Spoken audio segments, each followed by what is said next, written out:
여러분 반갑습니다. 하나님께서 오늘 우리에게 주시는 말씀 시편 90편 13절을 통해서 시리즈 세 번째 모세의 기도, 이런 제목으로 은혜의 말씀을 나누기 전에 본문의 말씀을 제가 받들어 읽겠습니다. 여호와여 돌아오소서, 언제까지니까 주의 종들을 불쌍히 여기소서. 아멘. 주께서 나를 외면하신다고 느낄 때, 주께서 나에게 등을 돌리셨다고 느낄 때, 혹은 주님이 나를 멀리 하셨다고 생각될 때, 그때에 여호와여 돌아오소서 라고 간청하며 기도하게 될 것입니다. 그렇다면 여러분에게 있어서 하나님은 가까이 계시는 분입니까? 아니면 멀리 계시는 분입니까? 물론 가까이 계시다고 느끼면, 그렇게 믿어지면 더할 나위 없이 좋은 일이지만, 그나마 하나님 멀리 계시다라고 느낀다면 그래도 아직은 희망이 있습니다. 왜냐하면 영적으로 아예 죽어버린 사람은 하나님이 가까이 계신지 멀리 계신지 그 자체가 감지가 되지 않기 때문에 그렇습니다. 그러나 여러분, 사실을 말할텐데 하나님은 절대로 우리를 멀리 하신 적이 없습니다. 누가복음 15장 20절입니다. 아직도 거리가 먼데 아버지가 그를 보고 측은히 여겨 달려가 목을 안고 입을 맞추니. 이제 생각해 보십시오. 아버지가 내내 항상 집 안에만 있었다면, 둘째 아들이 집으로 돌아갈 때, 그래서 그를 멀리 보고 내 아리라 생각하고 달려가 목을 안고 입을 맞추는 일이 가능했을까요? 수정해 보건대 아버지는 밤낮으로 동구 밖에서 오매불망 둘째 아들이 돌아오기를 늘 기다렸다는 것을 짐작할 수 있습니다. 그러니까 둘째 아들은 아버지를 떠났어도 아버지는 이 둘째 아들을 마음으로 버린 적이, 또 멀리 한 적이 없었다고 하는 것을 알 수 있습니다. 해가 동쪽에서 떠서 서쪽으로 진다고 말하지 않아요? 시간을 맞춰서 해가 그 위치를 달리한다고 생각하지 않아요? 사실은 해는 가만히, 태양은 가만히 있는데 지구가 태양을 중심으로 해서 자전과 공전을 함으로써 마치 태양이 그 위치를 달리하는 것을 우리가 착각을 하고 있을 뿐이에요. 마찬가지입니다. 우리가 주님을 외면하고 우리가 주님을 등 돌리고 우리가 주님을 떠날지언정 우리를 향하신 주님의 마음은 변함이 없습니다. 히브리서 13장 8절입니다. 예수 그리스도는 어제나 오늘이나 영원토록 동일하십니다. 그럼에도 불구하고 하나님이 내게서 멀리 계시다고 느껴지는 그 까닭이 무엇일까요? 이사야서 59장 1절로부터 2절입니다. 여호와의 손이 짧아 구원치 못하심도 아니요 귀가 둔하여 듣지 못하심도 아니라 오직 너희 죄악이 너희와 너희 하나님 사이를 갈라놓았고 너희 죄가 그의 얼굴을 가려서 너에게서 듣지 않으시려 하노라. 그럼 우리의 죄가 하나님의 얼굴을 가리웠다는 거예요. 그러니까 하나님이 멀리 가신 것이 아니고 우리의 죄 때문에 우리가 느끼기에 우리의 죄가 하나님의 얼굴을 가려워서 마치 하나님이 나를 외면한 것처럼, 하나님이 나를 등지신 것처럼, 하나님이 나를 멀리한 것처럼 생각된다는 겁니다. 그 죄가 시기, 미움, 살인, 모든 죄들이 다 그같이 하나님의 얼굴을 가리는 작용을 하지만 사실 그 모든 죄의 밑뿌리에는 믿지 않는 죄가 있어요. 요한복음 16장 9절입니다. 죄에 대하여라 함은 그들이 나를 믿지 아니하니. 따라서 하나님이 내게서 멀리 느껴진다,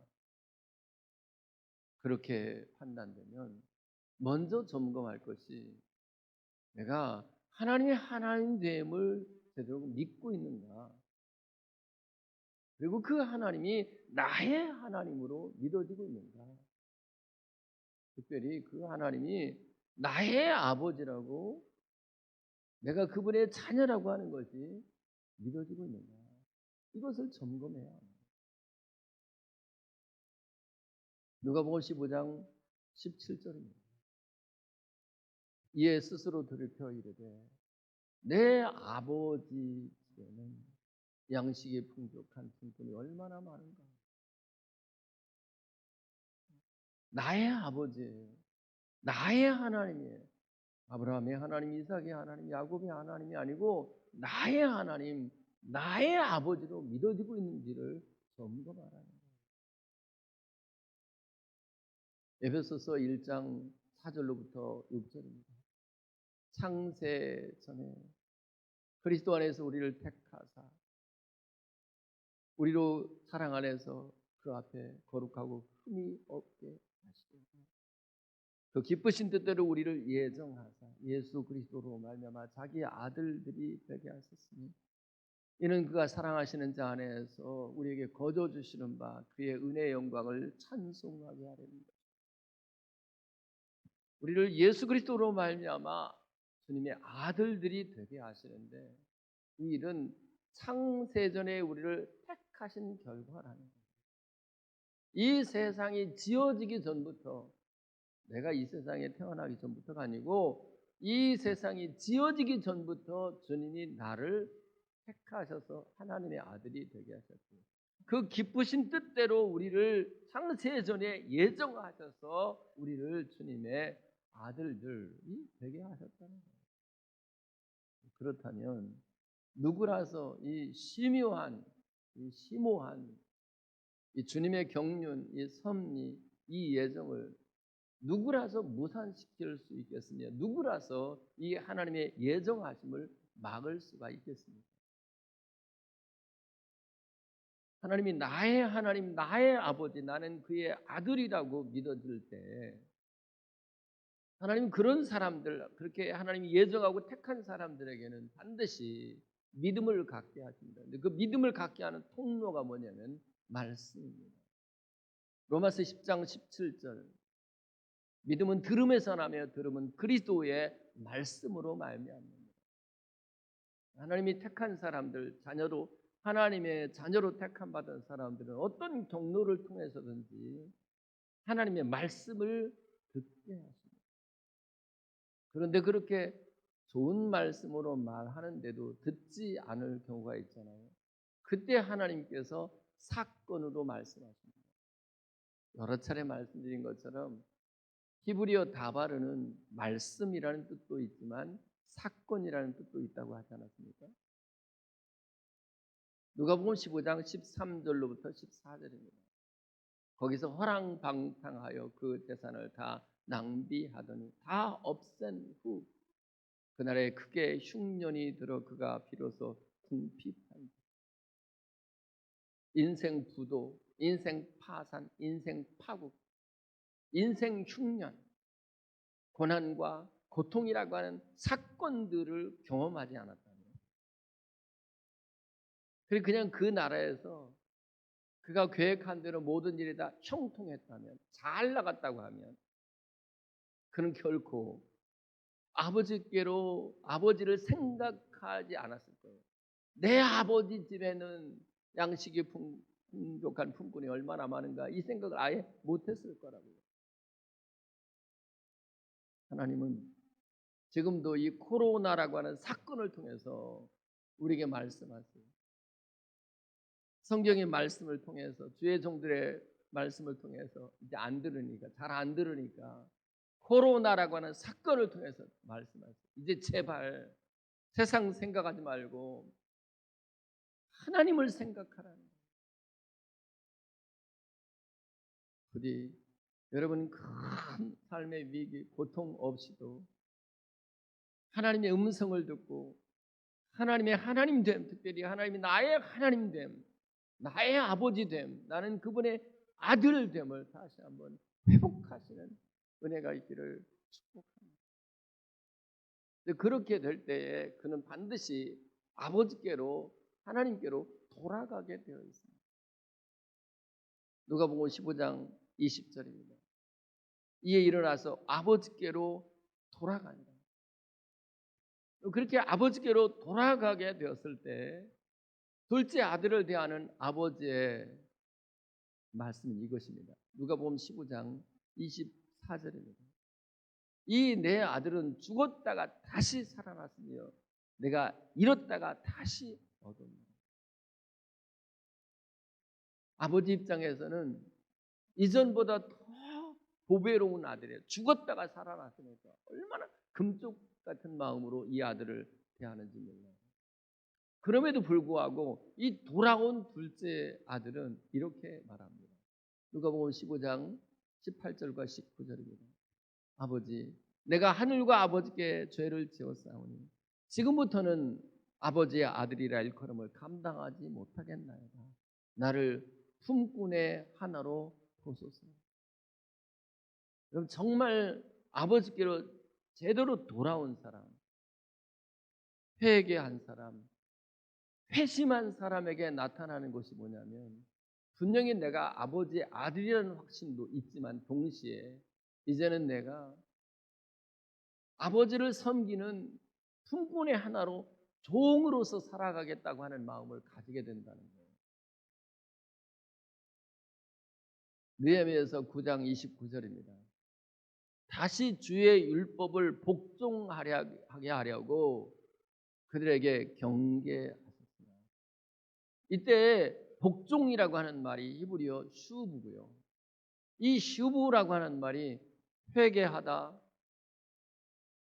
혹은 돌아오다라고 하는 뜻이에요. 그러니까 아버지께로 돌아온 사람, 회개한 사람, 회심한 사람은 필연적으로 복종하는 마음을 가지게 된다는 거예요.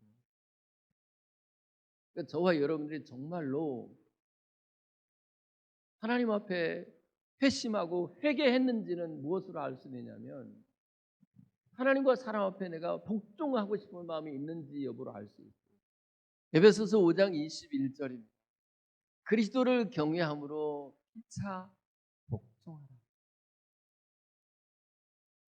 여러분, 집에서는 남편은 아내에게, 아내는 남편에게 복종합니다. 교회에서는 목회자는 성도들에게 복종하고 성도는 목회자에게 복종하고 성도가 성도 서로 복종하는 모습이 있다면 그 사람은 진짜로 아버지께로 돌아온 사람이에요. 그 사람은 진짜로 회심한 사람이라고 할 수 있어요. 다른 말로 말하면 주의 종으로 살아가는 거예요. 오늘 본문에 주의 종들을 불쌍히 여기소서 하잖아요. 이때 이 종이라고 하는 말 히브리어 에베드입니다. 이 말의 동사형이 아바드고요. 아바드는 섬긴다라고 하는 뜻입니다. 그러니까 하나님께로, 아버지께로 회심하여 돌아온 사람의 삶의 이유, 존재, 목적이 뭐냐면 이제는 아버지를 섬기는 삶을 살고 싶은 거예요. 나를 위한 삶이 아니고 아버지를 섬기는 삶을 살고 싶은 거예요. 종으로서 삶을 살고 싶은 거예요. 그럼 어떻게 하는 것이 우리 하나님을, 우리 아버지를 섬기는 삶일까요? 누가복음 2장 37절입니다. 이 사람이 성전을 떠나지 아니하고 주야로 금식하며 기도함으로 섬기더니. 선지자 안나에 대한 이야기예요. 이 사람이 하나님을 섬기는데 기도함으로 섬겼다고 해요. 그러니까 회심하여 하나님께 돌아와서 아버지를 섬기는 사람, 복종하여 섬기는 사람의 첫 번째 증거가 뭐냐면 기도하는 거예요. 그러니까 여러분들이 얼만큼 기도 생활을 하느냐를 보면 여러분이 하나님을 어떻게 섬기는지를 알 수 있어요. 여러분이 기도하는 것을 보면 여러분이 어느 정도 회심했는지를 알 수가 있어요. 만약 쉬지 않고 하나님께 기도하며 산다고 하면 그는 참으로 온전히 마음을 다하여 회심한 사람이라고 할 수 있습니다. 이번에는 히브리서 10장 11절입니다. 제사장마다 매일 서서 섬기며 자주 같은 제사를 드리되. 제사장들이 하나님을 섬기는 방법은 뭐냐면 제사를 드리는 것이었어요. 베드로서 2장 9절에 저와 여러분들을 왕 같은 제사장이라고 그랬어요. 따라서 제사장 된 우리들도 하나님을 섬기는 결정적인 방법이 뭐냐면 바로 예배를 드리는 거예요. 그러니까 회심하여 하나님께 돌아온 사람, 그래서 하나님을 섬기는 사람에게 있어서 가장 중요한 가치가 뭐냐 그러면 예배예요. worship이라고 하는 말 자체가 worth, 가치라고 하는 말에가 덤미어 ship이라고 하는 단어를 붙였잖아요. 우리가 하나님을 섬기는 것에서 가장 가치 있는 것이 뭐냐면 예배예요. 교회에서 선교해야 되죠. 친교도 해야 되죠. 교육도 해야 되겠죠.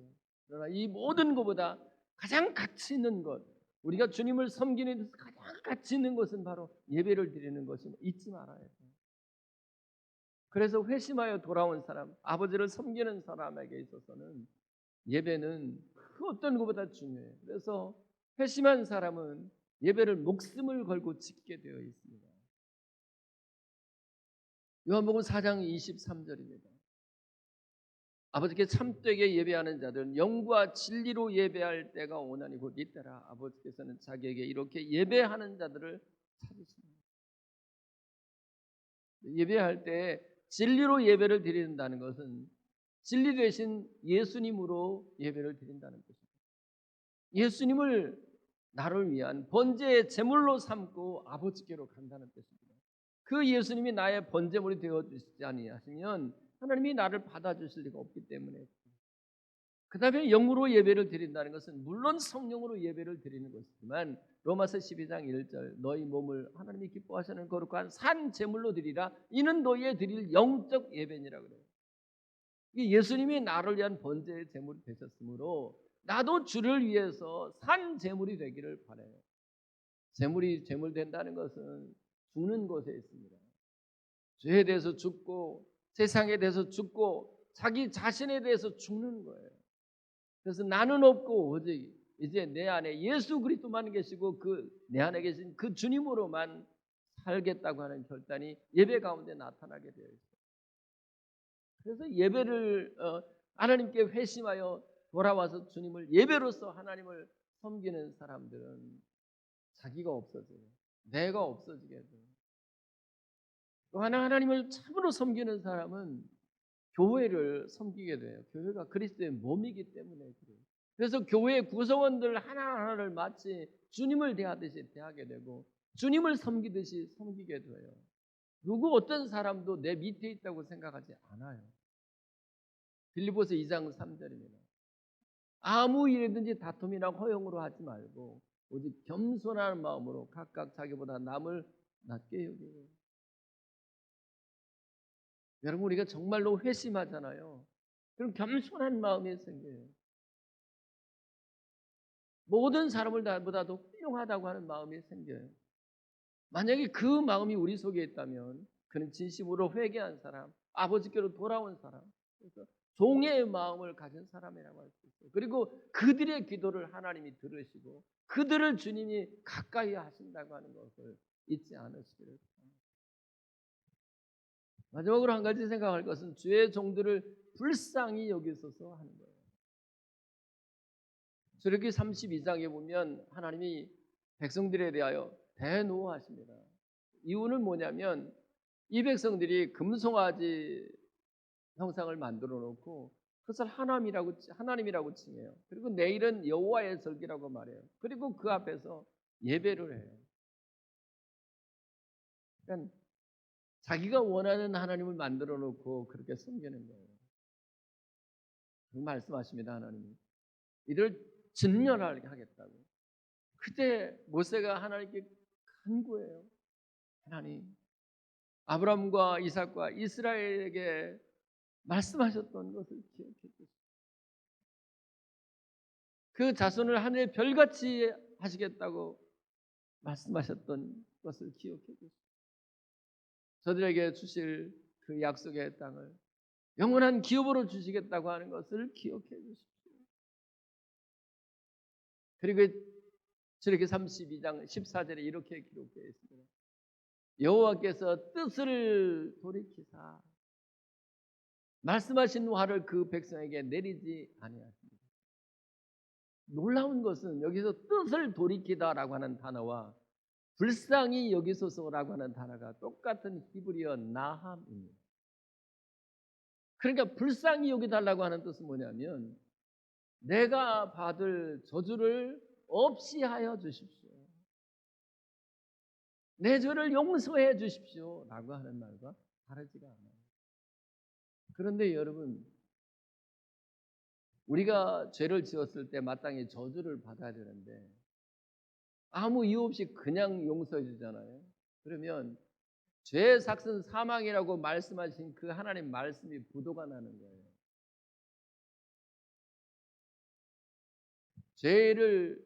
죄인에게 죄를 묻지 않고 형벌을 주지 않게 된다면 하나님의 공의가 무너지게 돼요. 그래서 공의로우신 하나님이 어떻게 이 일을 다루시는가요? 갈라디아서 3장 13절입니다. 그리스도께서 우리를 위하여 저주를 받은 바 되사 율법의 저주에서 우리를 속량하셨습니다.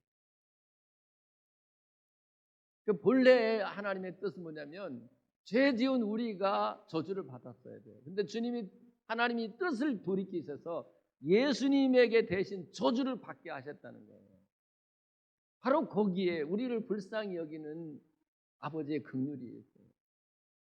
마태복음 18장 32절부터 35절입니다. 이에 주인이 그를 불러다가 말하되 악한 종아 내가 빌기에 내가 네 빚을 전부 탕감하여 주었거늘 내가 너를 불쌍히 여김과 같이 너도 내 동료를 불쌍히 여김이 마땅하지 아니하냐 하고 주인이 노하여 그 빚을 다 갚도록 그 옥졸들에게 넘깁니다. 너희가 각각 마음으로부터 형제를 용서하지 아니하면 나의 하늘 아버지께서도 너희에게 이와 같이 하시리라. 여기 불쌍히 여겼다 그러잖아요. 10,000달란트를 탕감해 주는 것과 불쌍히 여겨주는 것이 같은 말인데 그냥 탕감해 준 게 아니고요. 사실은 예수님이 몸값을 대신 치르신 거예요. 우리의 죄값을 예수님이 대신 치르신 거예요. 그것을 10,000달란트라고 표현한 거예요. 그렇게 나를 긍휼히 불쌍히 여기셔서 예수님 너를 위하여 죽지 않았냐. 그렇다면 네가 그렇게 엄청난 용서를 받았으면 그 용서를 받은 만큼 너도 내 형제를 용서하는 것이 마땅하지 않느냐 그 말입니다. 그러니까 주님이 나를 대신해서 저주 받으시고 내가 치러야 할 값을 10,000달란트 값을 예수님이 대신 치르셨다고 하는 것이 진짜로 믿어지는 사람들은 그 죄 사함에 대한 감격이 속에 있을 뿐만 아니라 나도 이웃들의 허물을 죄를 용서하고 싶은 마음이 들게 되는 거예요. 그런데 용서는커녕 오히려 멱살을 붙들고 정죄하고 비방하는 마음이 있다면, 미안하지만 그는 하나님이 우리를 어떻게 긍휼히 여겨주셨는지에 대한 확신이 없는 사람이에요. 예수님이 십자가에서 나를 대신해서 저주받으셨음을 안 믿고 있는 거예요. 이제 말씀을 정리합니다. 오늘 본문 시편 90편 13절에 나타난 모세의 기도, 중요한 것은 이거예요. 이 종의 마음을 갖고 기도했다는 거예요. 이 종의 마음을 가진 것이 사실은 하나님께로 돌아온 사람들이 가지는 선형적인 마음이라고 하는 것을 말씀드렸습니다. 그래서 히브리어의 슈브라는 말이 돌아오다, 회개하다고 하는 뜻도 있지만 복종하다라고 하는 뜻도 있다고 그랬잖아요. 그러니까 주님, 나에게 종의 마음을 갖게 해 주십시오. 그 속에 내가 언제나 하나님께 돌아와서 복종하는 마음을 갖게 해 주십시오 라고 하는 뜻이고요. 복종하여 하나님을 섬기되 기도함으로, 예배함으로, 교회를 섬김으로 하나님을 섬기는 사람 되게 해 주십시오. 이것이 모세의 기도이고 동시에 저와 여러분들의 기도가 되시기를 바랍니다. 그런데 우리가 참으로 큰 죄를 지었을 때 주님이 우리를 불쌍히 여겨주시기를 바라고, 주님 나를 불쌍히 여겨주세요라고 기도하는 것이 귀해요. 근데 거기서 확실히 믿어야 할 것은 예수님이 나를 대신해서 저주받았다고 하는 것에 대한 확신을 갖고 죄사함에 대한 확신뿐만 아니라 동시에 나도 이웃의 허물을 용서하리라 하는 마음이 저와 여러분들 가운데 있기를 예수 그리스도 이름으로 축복합니다. 기도합시다.